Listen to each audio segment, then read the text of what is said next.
I thought our family tradition was normal. Now I know it wasn't even close to that. Every Sunday at exactly 6 p.m., my grandfather would call me down to his basement. 3 knocks on the door, always 3, never more, never less. He'd count them out loud from the other side, his voice muffled through the thick wood. 1, 2, 3. Good boy, Wesley. Then the lock would click, and I'd hear his footsteps retreating down the stairs. I'd wait exactly 10 seconds before opening the door. Another rule he'd drilled into me since I was 7 years old. The basement smelled like old books and something metallic I could never quite identify, and Grandpa would be sitting in his leather chair with 2 cups of hot chocolate waiting on the small table between us. We'd talk for exactly 1 hour, about school, about sports, about anything except why we had this tradition in the first place. When the alarm on his watch beeped, our time was up. I'd climb the stairs, pull the door shut behind me, and hear the lock engage immediately. For 11 years, this was just what we did. My parents never questioned it, never joined us, never even asked what we talked about down there. It was Grandpa and Wesley time, sacred and unbreakable, every single Sunday without fail. My little sister Autumn asked about it once when she was maybe 6 years old. Why does Wesley get special Grandpa time and I don't? Mom's face went tight, and she steered Autumn into the kitchen with a hand on her shoulder, muttering something about how every family has their own ways of doing things. Dad didn't even look up from his newspaper, but I saw his hands grip the pages tighter, knuckles going white. Grandpa had been living with us since Grandma died when I was 3, taking over the entire basement as his personal space. Nobody else went down there, ever. Mom would leave his laundry at the top of the stairs in a basket, and it would be gone by morning, replaced by the previous week's clean clothes folded with military precision. Once, when I was 9, I tried to sneak down on a Wednesday afternoon, curious about what Grandpa did down there when we weren't having our Sunday sessions. The door was locked, obviously, but I pressed my ear against it anyway, listening. Complete silence. Not even the sound of movement or breathing. I'd knocked experimentally, 3 times like I'd been taught, but nothing happened. No response, no footsteps, nothing. I'd gone to find Grandpa and discovered him in the backyard, tending to his garden like always on Wednesday afternoons. When I asked him about the locked basement, he'd smiled and ruffled my hair. That's my private space, Wesley. A man needs his sanctuary. The tradition continued through my childhood without incident, so routine it became invisible. 3 knocks, 10-second wait, 1 hour of conversation, alarm beeps, leave. My friends thought it was weird that I couldn't hang out Sunday evenings, but I just shrugged it off as family stuff. By the time I was in high school, I'd stopped thinking about it altogether. It was just what we did, like some families went to church or had game night. Our thing was the basement meetings. Grandpa never missed one, even when he had the flu so bad he could barely stand. Even when I had the flu and could barely stand, Mom still sent me down there with a box of tissues and a bottle of hand sanitizer. Grandpa is expecting you, Wesley. You know how he gets if the routine is disrupted. I didn't actually know how he got, because in 11 years, we'd never disrupted the routine. Not once. Not even when Aunt Patricia died and the funeral was on a Sunday evening. We'd left the service early so I could make it home by 6 p.m., my parents sitting stone-faced in the front seat while Autumn cried in the back. Nobody complained about leaving early. Nobody suggested maybe this one time we could skip it. We just left, because the tradition demanded it. Everything changed 3 weeks ago on my 18th birthday. It was a Sunday, naturally, and my birthday party had been scheduled for the afternoon specifically to avoid conflicting with my 6 p.m. basement appointment. My girlfriend Iris had brought over a cake, and my friends Kyle and Nathan had given me a new gaming controller, and everything felt good and normal and right. Then 5:45 rolled around, and everyone started packing up to leave because they all knew about the standing Sunday evening commitment I had. Iris kissed me goodbye and whispered, "Hope your grandpa tradition thing goes well." And I remember thinking how strange it was that I'd never really explained what the tradition actually entailed. How could I, when I didn't really understand it myself? I headed to the basement door at 5:58, giving myself the usual 2 minutes to get into position. I raised my hand to knock at exactly 6 p.m., 3 sharp raps like always, but something made me hesitate. 18 felt different somehow, like maybe I was too old for this now, like maybe it was time to have a real conversation about what this was actually about. So instead of 3 knocks, I only knocked twice. The silence that followed was absolute and terrifying. No counting from the other side, no acknowledgement at all, just a horrible, heavy quiet that made my skin crawl. Then Grandpa's voice came through the door, but it didn't sound like him at all. The words were stretched and wrong, like someone imitating human speech without quite understanding how it worked. "Wrong number, Wesley. Wrong number of knocks. 3. Always 3. You know the rules." I felt ice shoot down my spine because that voice wasn't natural, wasn't right, wasn't human. I should have run. Every instinct screamed at me to turn around and get away from that door, away from that voice, away from whatever was wrong in that basement. But I'd been trained for 11 years to follow the routine, and breaking it felt impossible. My hand moved on its own, knocking 3 times properly this time, and immediately I heard the lock click open. 1, 2, 3. Good boy, Wesley. The voice was back to normal now, warm and familiar. My grandfather's voice exactly as it always sounded, but I'd heard the other thing underneath, and I couldn't unhear it. I counted to 10 like always, my heart slamming against my ribs, and then I opened the door. The basement stairs stretched down into darkness because the light was off, which had never happened before in 11 years of Sunday meetings. "Grandpa?" My voice cracked like I was 13 again. "Come down, Wesley, we need to talk." I descended the stairs slowly, each step creaking under my weight in the silent house. My hand found the light switch at the bottom and flipped it, and the fluorescent bulbs flickered to life with that familiar electric hum. Grandpa was sitting in his usual leather chair, but he wasn't looking at me. He was staring at the wall where he'd hung dozens of photographs I'd never noticed before, or maybe they'd never been there before. Every single photo showed our house, taken from different angles, different times of day, different years based on the seasons visible in the background. But they were all taken from across the street, from the same vantage point, like someone had been watching our house for years and documenting it obsessively. "Sit down, Wesley." Grandpa's voice was normal again, tired and old and sad. I sat in the chair across from him, noticing for the first time that the hot chocolate wasn't there.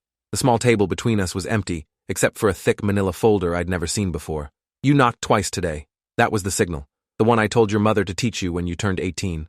I started to tell him I hadn't meant to, that it was an accident, but he held up his hand to stop me. "It means you're ready to know the truth, or at least, ready to make the choice." Grandpa opened the manila folder and pulled out a stack of photographs, older than the ones on the wall, dated from before I was born. They showed him in military uniform, but not a uniform I recognized.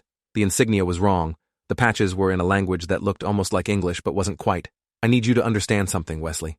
I'm not your grandfather. I'm not even from here. Not originally." He watched my face carefully, gauging my reaction. I didn't say anything because words felt impossible, like my throat had sealed shut. "The man who would have been your grandfather died 3 months before you were born. Car accident. Drunk driver. Very tragic. Your grandmother was devastated. That's when they sent me." The photographs showed him with other people in the same wrong uniforms, standing in front of buildings that looked almost right, but were subtly off, like someone had built Earth architecture from memory, rather than blueprints. I was assigned to replace him, to live his life, to protect your family. There are others like me, scattered throughout this world, living human lives, maintaining the timeline.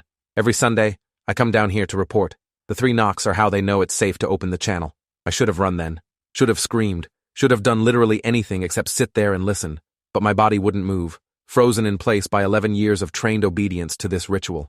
Grandpa continued, his voice patient like he was explaining homework. "The thing you need to understand is that your family is important. Not you specifically, Wesley, though you're a good kid. But your bloodline, your family tree, it produces something valuable. Someone valuable, 3 generations from now. Someone who will make a choice that determines whether humanity survives what's coming." He pulled out more photographs, these ones showing people I didn't recognize, spanning decades, maybe centuries. "We've been watching your family line for a very long time, protecting it, making sure the right people meet, the right children are born, the right choices are made. Your grandfather's death was an accident, but it was also an opportunity to place someone directly in the home, close enough to monitor threats and eliminate them before they could disrupt the timeline." The way he said, "eliminate," made my stomach turn. "You mean kill people?" He nodded slowly. "When necessary. There have been 7 interventions since I've been here. People who would have hurt you or your sister, people who would have led your parents astray, people who would have prevented the right futures from happening." The photographs on the wall suddenly made horrible sense. They weren't just pictures of our house. They were surveillance photos, documentation of people who'd gotten too close, people who'd been eliminated before I ever knew they were threats. I recognized some of them now that I was really looking. The man who'd tried to break into our house when I was 10, found dead 2 blocks away from a supposed heart attack. The teacher who'd been accused of inappropriate conduct with students, killed in a car crash before the trial. The boyfriend Aunt Patricia had brought to Thanksgiving dinner once, never seen again after Grandpa had a private conversation with him in the basement. "You've been killing people." My voice sounded distant, detached, like it belonged to someone else. "I've been protecting your family's future, and when I'm gone, someone needs to continue that protection. That's why we've spent every Sunday together for 11 years, Wesley. I've been training you." The hot chocolate conversations suddenly took on a sinister new meaning. All those discussions about problem solving, about making difficult choices, about understanding that sometimes good people have to do bad things for the right reasons. The 2 knocks today meant you were ready to learn the truth and make your choice. You can walk away right now, pretend this conversation never happened, live your life normally. But without protection, your family becomes vulnerable. The timeline becomes uncertain. Bad things happen. Grandpa leaned forward, his eyes locked on mine with an intensity I'd never seen before. "Or you can take my place. Learn what I know, do what I do. Protect what needs protecting. I'm getting old, Wesley. This body is failing. I need to know your family will be safe after I'm gone." The basement felt smaller suddenly, the walls closing in. I thought about my parents upstairs, About Autumn doing her homework in her room. About Iris probably texting me wondering how the tradition thing went. Normal life, continuing normally, completely unaware of the horror show happening below them. What if I refuse? What if I just tell everyone what you are? Grandpa's expression didn't change, but something flickered behind his eyes, something that reminded me of the wrong voice I'd heard through the door. Then you'll forget this conversation ever happened. I'll find another way to protect your family, but the offer won't come again, and when I'm gone, they'll be vulnerable. The next replacement might not be as invested in keeping them safe. They might just maintain surveillance, let natural consequences play out, see if the timeline corrects itself. Is that what you want? I stood up, legs shaking, and headed for the stairs. I need to think about this. Grandpa nodded. You have until next Sunday. 3 knocks means yes, 2 knocks means no. Choose wisely, Wesley. I stumbled up the basement stairs and into the normal world, where Mom was cooking dinner and Dad was watching the news, and Autumn was singing along to music in her room. Everything looked the same, but felt completely different, like I was seeing a stage set rather than a real home. Iris called me that night, and I couldn't bring myself to answer because how do you have a normal conversation with your girlfriend after learning your grandfather is some kind of timeline-protecting killer from another dimension? I lay in bed staring at the ceiling, listening to Grandpa moving around in the basement below me, and wondered how many times he'd left through whatever portal or door or channel he used to report to whoever he reported to. How many bodies had been disposed of to keep my family safe? How many futures had been erased so mine could continue? The next morning at breakfast, Grandpa was completely normal, asking me about my birthday party, complimenting Mom's pancakes, helping Autumn with her math homework. But I couldn't stop seeing the photographs on the basement wall, couldn't stop hearing that wrong voice, couldn't stop thinking about the choice I had 6 days to make. Monday and Wednesday passed in a blur, me going through the motions of school and life, while my brain spun in circles trying to make sense of what I knew. Kyle asked if I was okay, and I lied and said I was fine, just tired. How do you tell your best friend that your grandfather is some kind of interdimensional timeline guardian who's been murdering people to protect your bloodline? Thursday night, I woke up to voices coming from the basement.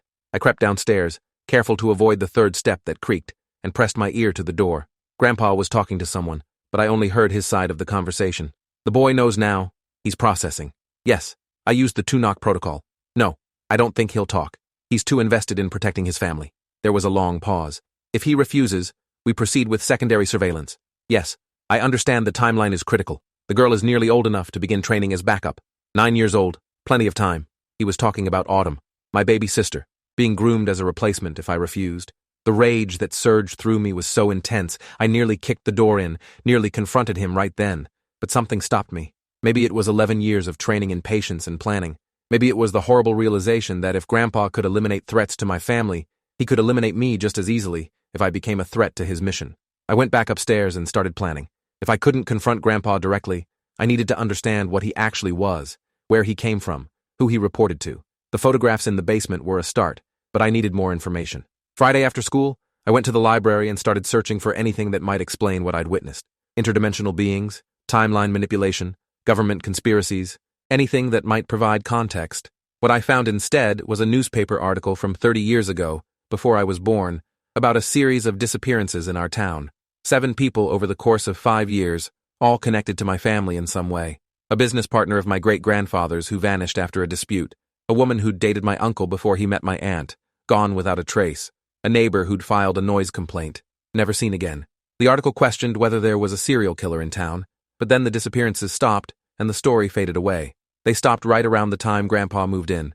I dug deeper, searching through archives, and found similar patterns in other towns, other families, stretching back decades. Always 7 disappearances, always connected to one specific bloodline, always stopping when someone new moved into the family. The timeline protection wasn't unique to my family. This was systematic, global, maybe bigger than I could comprehend. Saturday, I did something stupid and desperate. I waited until Grandpa left for his afternoon garden work, then I picked the basement door lock using a tutorial I'd watched on YouTube. My hands were shaking so badly it took 15 minutes, but eventually the mechanism clicked and the door swung open. I descended the stairs quickly, knowing I had maybe 30 minutes before he came back inside. The photographs on the wall told a story I didn't want to understand, but now I forced myself to really look. Each photo had a date and a designation written on the back. Timeline corruption risk, eliminated. Genetic variance threat, eliminated. Premature knowledge exposure, eliminated. The last one was dated 3 days ago, Thursday night, the same night I'd heard Grandpa talking about me knowing the truth. My photograph was in his hand in the image, and I realized with horror that someone had been taking surveillance photos of him, that there were others like him, watching him watch us, layers upon layers of monitoring and control. In the corner of the basement, partially hidden behind boxes, I found what looked like a communications device. Not a phone or a computer, but something that hummed with energy I could feel in my teeth. I was reaching for it when I heard the back door open upstairs. Grandpa was home early. I had seconds to make a decision. I grabbed the device, shoved it under my shirt, and ran for the stairs. I made it to the basement door just as I heard Grandpa's footsteps coming down the hallway. I slipped through, pulled the door shut silently, and pressed my back against the hallway wall, heart hammering so hard I was sure he could hear it from outside. His footsteps paused at the basement door, and I heard the handle turn slowly. The door opened, closed. I heard him descend the stairs, and then a roar of rage that made the house shake. "Wesley!" I ran to my room and locked the door, knowing it wouldn't stop him if he really wanted to get in. The device under my shirt was vibrating now, warm against my skin, and images were flooding into my mind. Not images, memories. Thousands of them, belonging to dozens of different people who'd been like Grandpa, placed in families throughout history, protecting bloodlines, eliminating threats, maintaining the timeline. I saw myself from the outside, saw my future selves, saw the branching possibilities of what could happen depending on the choices I made. I saw the person 3 generations from now that Grandpa had mentioned, a woman named Kira who would make a choice between saving humanity and saving the planet, and somehow both choices led to survival, but only if the timeline stayed intact up until that moment. If my family line was disrupted, if the wrong people survived or the right people died, Kira would never be born, and the choice would never be made, and everything would end. The door to my room exploded inward, lock shattering, and Grandpa stood there, but he wasn't Grandpa anymore. His skin was translucent, showing circuitry underneath. His eyes glowing with that wrong light I'd heard in his voice through the basement door. "Give it back, Wesley. That device isn't meant for human neural systems. It will kill you if you don't disconnect now." But I couldn't disconnect. Couldn't let go. Because the memories kept coming, and they were showing me the truth. Grandpa wasn't lying about protecting my family, but he wasn't telling me everything either. The timeline didn't just need protection. It needed correction. Every intervention, every elimination, every manipulation was moving humanity toward one specific future, one specific outcome, and it wasn't about survival. It was about control. The beings who sent Grandpa and the others like him weren't protecting humanity. They were farming it, cultivating specific genetic lines and specific individuals who would make specific choices that would lead to a future where humans became useful to them. Kira wasn't going to save humanity. She was going to deliver it. The device was showing me alternate timelines, branches where my family line was disrupted and humanity developed differently, sometimes better, sometimes worse, but always free. The protected timeline, the one Grandpa was maintaining, led to a future where humans became something else entirely, integrated into a larger system, losing independence in exchange for survival. Let me make this simple. Grandpa's voice was back to normal, but his appearance was still wrong, still showing the truth underneath the human mask. You can give me the device, forget everything you've seen, and live normally until it's time for your family to fulfill their purpose. Or, you can keep the device, die from the neural overload, and your family loses protection. Either way, the timeline moves forward. You're not special, Wesley. You're just the current iteration. I looked at my hands and saw they were bleeding, stigmata-style wounds opening up where the device's energy was burning through my human limitations. Grandpa was right. I was dying, the device overwhelming my system, showing me too much too fast. But I'd also seen something else in those memories. I'd seen the 2-knock protocol, the real meaning. It wasn't about being ready to learn the truth and take Grandpa's place. It was about being ready to be eliminated as a timeline threat. The conversation we'd had in the basement was a test, and I'd failed by walking away instead of immediately agreeing. Every Sunday I'd spent in that basement for 11 years had been training. Yes, but not training to become a protector. Training to become compliant, to follow orders without question, to accept authority without resistance. The 3-knock system was conditioning, making me dependent on ritual and routine, so I'd never think to question what was behind the door. And if the conditioning failed, if I showed signs of independent thinking, the 2-knock protocol activated, marking me as a genetic dead end that needed to be removed from the bloodline. You're going to kill me no matter what I choose. My voice was steady, despite the pain radiating through my body. The timeline doesn't need me. It just needs my sister. Grandpa's expression shifted, something like respect flickering across his translucent features. You're smarter than the previous iterations. Most of them never got this far. Yes, Wesley, you were always expendable. Autumn has the stronger genetic markers anyway, but I thought I'd trained you better than this. Thought you'd accept your role like a good soldier. He moved closer, and I saw the basement door was still open behind him. Saw the photographs on the wall showing all the people who'd been eliminated for knowing too much or choosing wrong or simply being in the way. I made a decision that probably killed me, but might save everyone else. I ripped the device away from my chest, felt my skin tear and blood flow, and threw it down the basement stairs. It hit the concrete floor and exploded with a pulse of energy that knocked both Grandpa and me backward. The lights went out throughout the house, and in the darkness I heard him screaming, not in pain, but in rage, as whatever connection he had to his handlers was severed by the device's destruction. I crawled down the hallway, my body failing, and found Autumn's room. She was awake, terrified by the noise and the darkness. "Wesley, what's happening?" I wanted to warn her, to explain everything, but my voice wouldn't work anymore. Instead, I grabbed her hand and pulled her toward the stairs, toward the front door, toward escape. Behind us, Grandpa emerged from the darkness, fully transformed now into something that barely resembled human, all chrome and wire and wrong angles. "Where do you think you're going?" I couldn't answer, could barely move, but I kept pulling Autumn forward. Mom and Dad appeared at the top of the stairs, confused and frightened by the commotion. "Stay back!" I tried to shout, but it came out as a whisper. They didn't listen, started coming down the stairs, and that's when Grandpa moved faster than anything human could move, faster than I could track, and suddenly he was between us and the door. "Nobody leaves. We're going to fix this. We're going to restore the connection, and Wesley is going to donate what's left of his neural pathways to the cause." His hand shot out and grabbed my throat, lifting me off the ground with impossible strength. Autumn was screaming. Mom was screaming. Dad was trying to pull Grandpa away, but he was immovable, unstoppable, designed to eliminate threats, and that's exactly what I'd become. My vision was going dark, the blood loss and oxygen deprivation shutting my brain down, when I heard it. 3 knocks at the front door. Grandpa froze. The knocks came again, deliberate and measured. 3 knocks, just like the protocol, just like the ritual I'd learned 11 years ago. Grandpa turned toward the door, his grip on my throat loosening, and I saw confusion on his inhuman face. That's not possible. The channel was destroyed. The door opened on its own, no one touching it, and figures stepped through. They looked like Grandpa had looked before he dropped the human disguise, translucent and mechanical and wrong, but their energy felt different. One of them spoke in that same stretched wrong voice I'd heard through the basement door. "Designation G7749, you have been compromised. Protocol demands termination and replacement." Grandpa dropped me, and I collapsed, gasping for air, watching as the figures surrounded him. I was protecting the timeline. The device malfunction wasn't my fault. The boy was more resistant than predicted. One of the figures turned to look at me, and I saw something unexpected in its expression: curiosity. This iteration showed problem-solving skills beyond parameters. Neural resilience exceeded projections. Genetic markers suggest evolution of the line. It approached me, and I was too weak to move away. Its hand, if you could call it that, touched my forehead, and I felt it scanning through my memories, examining every choice I'd made, every thought I'd had. Then it turned to the others.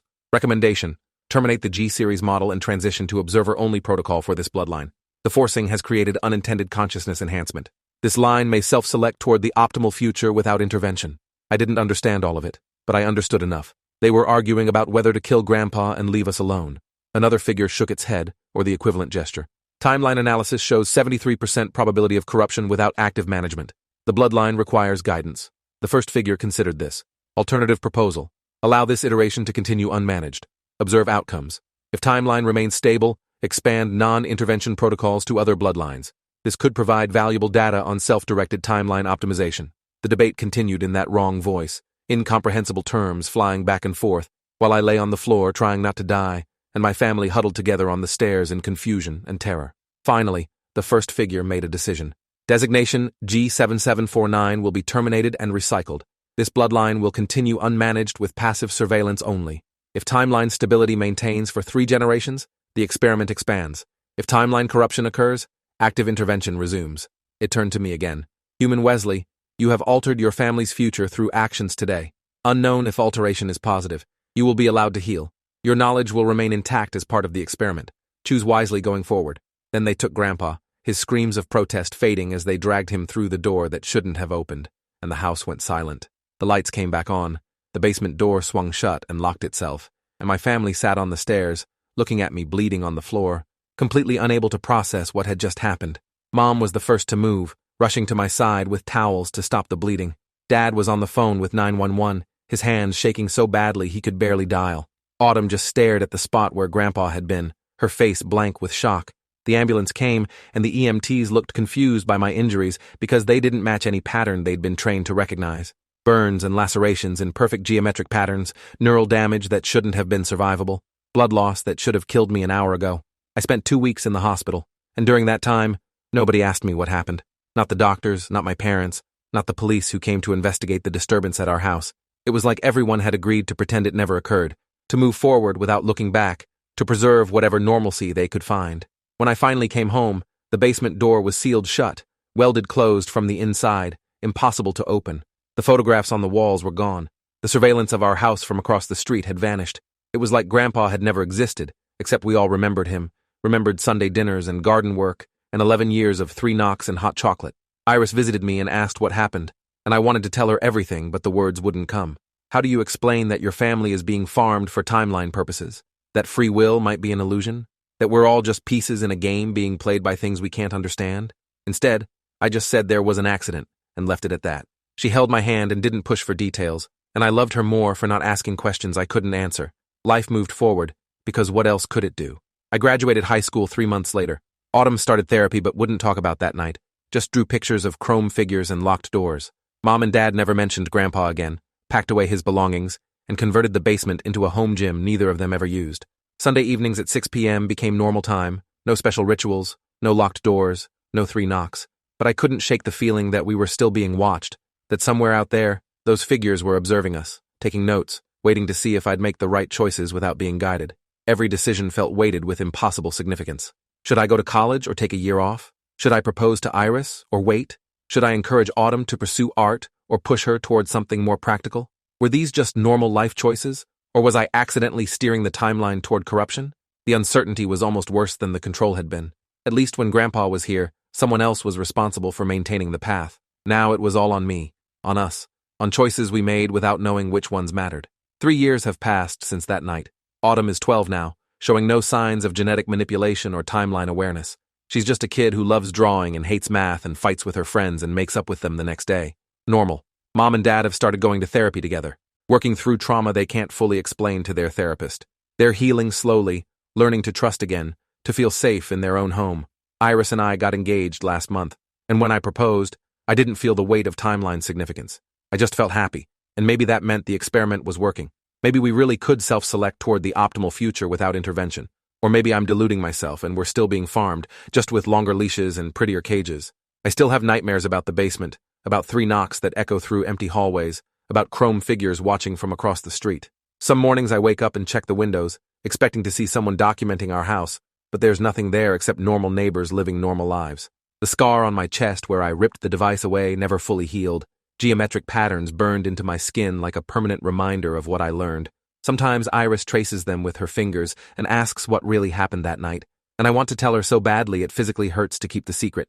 But maybe some truths are too dangerous to share, too heavy for one person to carry alone.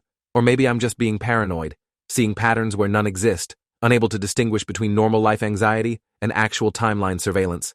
That's what they'd want, right? For me to never be sure, to always question, to make decisions based on uncertainty rather than guidance. Keep humans off balance and they'll optimize themselves toward stability. Last Sunday at 6 p.m., I was making dinner when I heard 3 knocks on the front door. My heart stopped. Iris was in the living room and called out, "I'll get it." I dropped the knife I was holding and ran to stop her, but she'd already opened the door. It was just Kyle, my best friend from high school, stopping by to see if I wanted to hang out. 3 knocks on the door. Completely normal. Nothing sinister. Just a friend visiting. I laughed at my own paranoia and invited him in, and we played video games and talked about nothing important, and it felt so beautifully mundane I almost cried. But as he was leaving, Kyle paused at the door and looked at me with an expression I couldn't read. "You doing okay, Wes? You seem on edge lately." I assured him I was fine, just stressed about work and wedding planning. Normal stuff. He nodded and left, and I watched him walk to his car, watched him drive away, and couldn't shake the feeling that something about the interaction was wrong. The way he'd paused at the door, the way he'd looked at me, the 3 knocks instead of just ringing the bell like he usually did. I went to the window and watched his car disappear around the corner, and I saw something that made my blood run cold. Across the street, in the window of the house that had been empty for months, a light flickered on for just a second, long enough for me to see a figure standing there, watching, long enough for me to see its translucent skin and chrome underneath. Then the light went out, and the figure was gone, and I was left wondering if I'd really seen anything at all, or if I was just going insane from 3 years of wondering. That night, I couldn't sleep. I lay in bed next to Iris, listening to her breathe, thinking about timelines and choices, and whether free will existed, or if we were all just acting out predetermined scripts. The notification on my phone lit up at 3 a.m., an email from an address I didn't recognize. The subject line just said, "Protocol Update." I should have deleted it, should have ignored it, but I opened it anyway, because some part of me needed to know. The email was simple. Bloodline stability maintained at acceptable levels. Observation protocol extended indefinitely. 3-generation evaluation postponed. Continue current trajectory. 3 knocks indicate surveillance check-in if assistance required. 2 knocks indicate timeline emergency. 1 knock indicates corruption event. No knocks indicate free operation.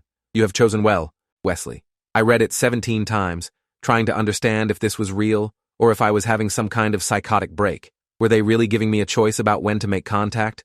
Or was this just another layer of control, making me think I had agency while still operating within their parameters? The smart thing would be to never knock, to live my life completely free of their system.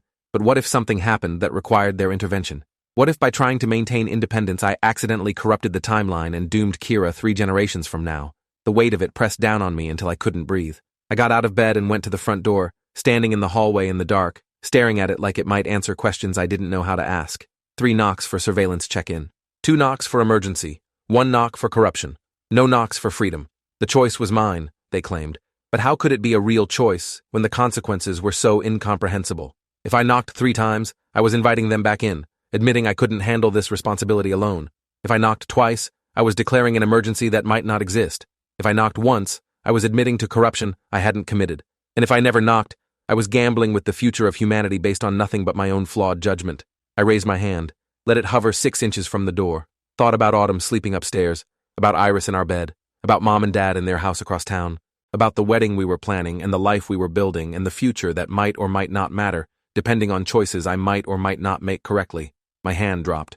I walked away from the door, made myself tea, sat at the kitchen table until sunrise, trying to convince myself I'd made the right choice, that no knocks meant freedom, that we could live normally without their surveillance and their intervention and their timeline manipulation, that maybe the optimal future was one where humans made their own choices, even if those choices led to suboptimal outcomes. But I couldn't shake the image of that figure across the street, watching from the empty house, documenting our lives the way Grandpa had documented all those eliminated threats.